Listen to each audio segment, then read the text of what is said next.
L'Ottocento, secolo delle rivoluzioni industriali e dei più ampi cambiamenti nel mondo agricolo, vide la scienza e la tecnica offrire nuove opportunità e soluzioni produttive. Attività che per secoli si erano potute ritenere di nicchia furono trasformate dall'introduzione massiccia di macchinari. Così la produzione cambiò sia in termini quantitativi che qualitativi, pari passo a una società che iniziò a mutare a una velocità mai vista prima.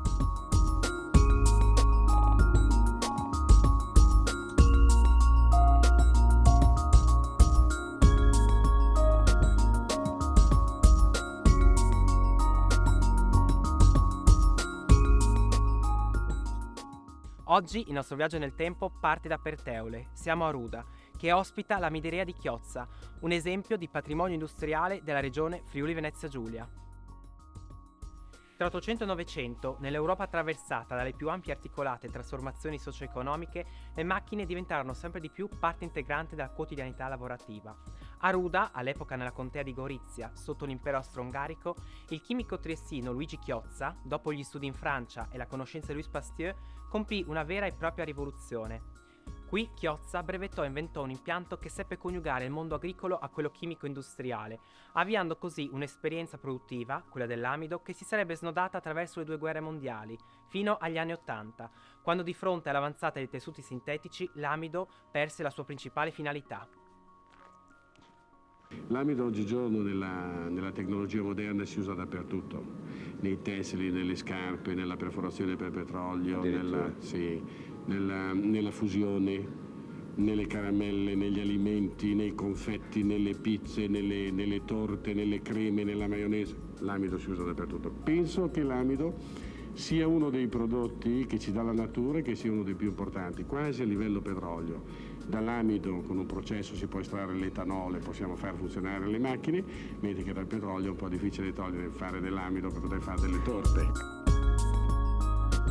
Ci ha raggiunto qui a Ruda il professor Mario Roboni, professore di storia economica presso l'Università di Udine. Quale fu il nesso tra lo sviluppo agricolo e quello industriale? Allora, lo sviluppo industriale in Friuli arriva solo nella seconda metà del Novecento, ma dobbiamo dire che è in agricoltura che così nascono quelli che sono gli ingredienti fondamentali che poi permetteranno questo sviluppo industriale. Se noi pensiamo al settore, al comparto della seribachicoltura, possiamo dire che questo sia all'origine del processo di industrializzazione, perché è in quel comparto e quindi nella campagna che si sono formati i primi capitali, che si sono formate le prime esperienze imprenditoriali, le attitudini imprenditoriali, dove la popolazione contadina si è abituata al lavoro nei primi complessi industriali, nelle prime fabbriche. Pensiamo proprio alla mideria Chiozza, che nasce dalla combinazione chimica industriale, quindi la chimica, le macchine e l'agricoltura, perché le prime trasformazioni riguardavano il frumento e poi si passò al riso.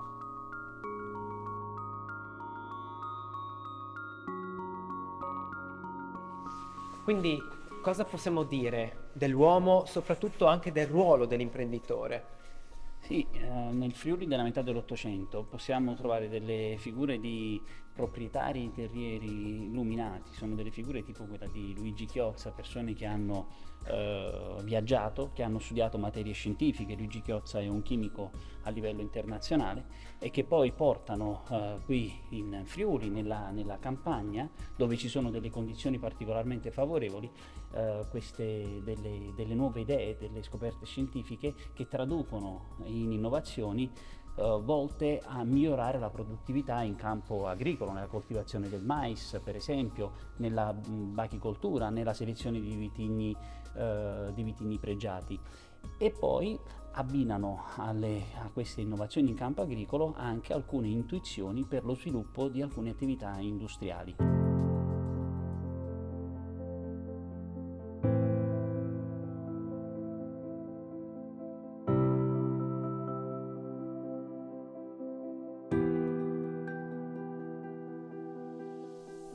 Siamo in compagnia del signor Mario Peressin, ex capofabbrica qui alla mideria di Chiozza.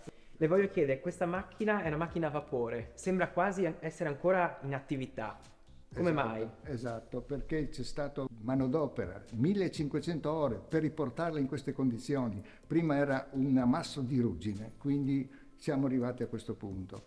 Ma questa macchina, oltre appunto essere in moto e movimentarsi, eccetera, noi vediamo nella sua sommità che ci sono delle assi che entrano oltre la parete. E oltre la parete cosa incontrerà? Incontra tutti i reparti dello stabilimento dove hanno bisogno di movimentazione. Ci sono delle pompe, ci sono delle vasche e all'interno ci sono degli esitatori. Quindi dà movimento a tutta la fabbrica. Quindi è la macchina più preziosa che esiste.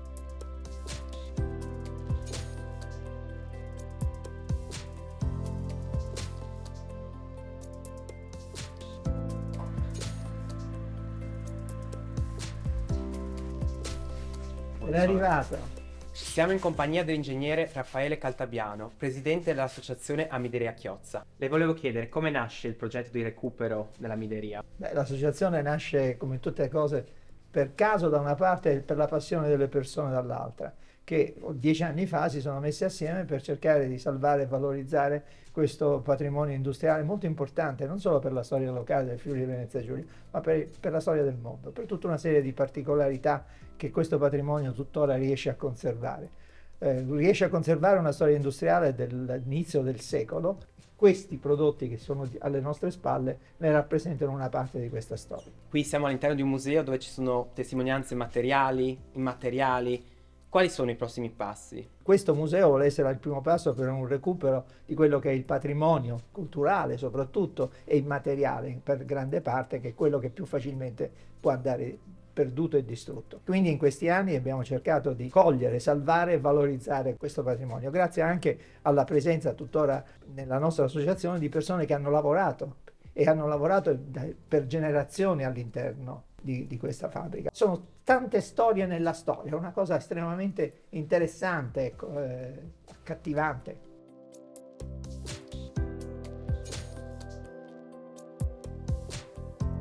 Abbiamo scoperto l'amideria e l'eredità di Chiozza. Ora però ci spostiamo a Monfalcone, dove il rapporto tra uomo e macchina ebbe una storia altrettanto importante.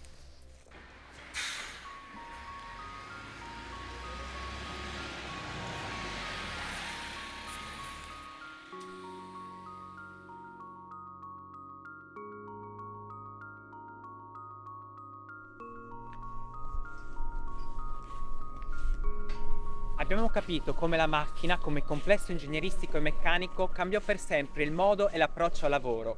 A cambiare, tuttavia, fu anche il rapporto tra il luogo del lavoro e il lavoratore.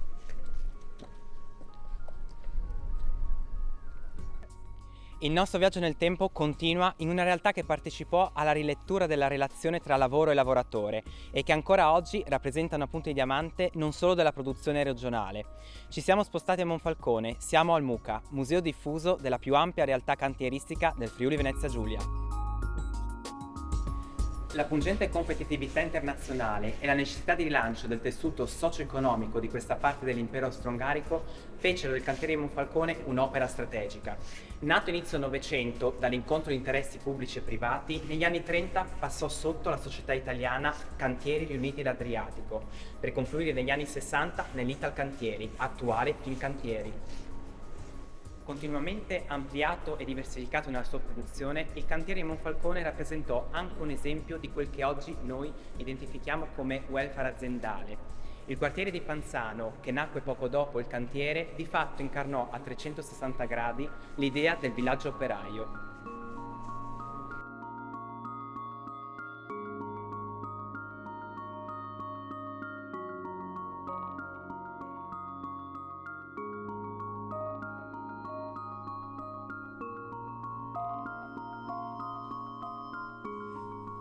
Siamo in compagnia di Giulio Princip, guida museale presso il Museo della Cantieristica qui a Monfalcone. Noi abbiamo accennato al quartiere di Panzano. L'albergo che era all'interno del quartiere ha donato le sue strutture per la nascita del museo, che oggi si definisce museo diffuso. Cosa significa? Come lo possiamo definire? Il Museo della Cantieristica è sì una realtà museale che è localizzata in questo edificio, però in realtà le nostre attività si estendono, potremmo dire, su tutto il territorio di Monfalcone e in particolare le nostre attività di visita interna ed esterna al museo di fatto si estendono su tutta quanta la portata del villaggio di Panzano, oltre che nel cantiere navale stesso. Tant'è vero che noi organizziamo visite guidate all'interno del museo, visite guidate nel villaggio operaio e visite guidate all'interno della struttura navalmeccanica. Quindi fondamentalmente noi non facciamo altro che riportare all'unità quello che di fatto è stato generato dall'attività navalmeccanica dei Kosulic nel corso del Novecento e che tuttora noi possiamo osservare. Possiamo quindi definirlo come un museo con un carattere fortemente immersivo? I livelli di visita che noi offriamo all'interno del Museo della Cantieristica sono fondamentalmente 3. E questa è una caratteristica che abbiamo sviluppato nel tempo. Una è dovuta di fatto a quella che è la struttura del museo e del suo allestimento, che è in gran parte multimediale, quindi vi è una possibilità di essere accompagnati dalla multimedialità del museo all'interno di una visita autonoma. Secondariamente c'è la possibilità di fare una visita guidata con noi, guide del museo, che introduciamo nuovi argomenti e ne affiniamo e ne arricchiamo degli altri. E in terzo luogo c'è una possibilità di cui andiamo particolarmente lieti e fieri, la possibilità di sfruttare la presenza di 4 ex lavoratori del cantiere e volontari qui all'interno dell'associazione Hauser, che ognuno di loro aveva un ruolo diverso all'interno della struttura produttiva e quindi possono accompagnare chi è particolarmente interessato all'interno di una visita molto specifica nell'argomento trattato.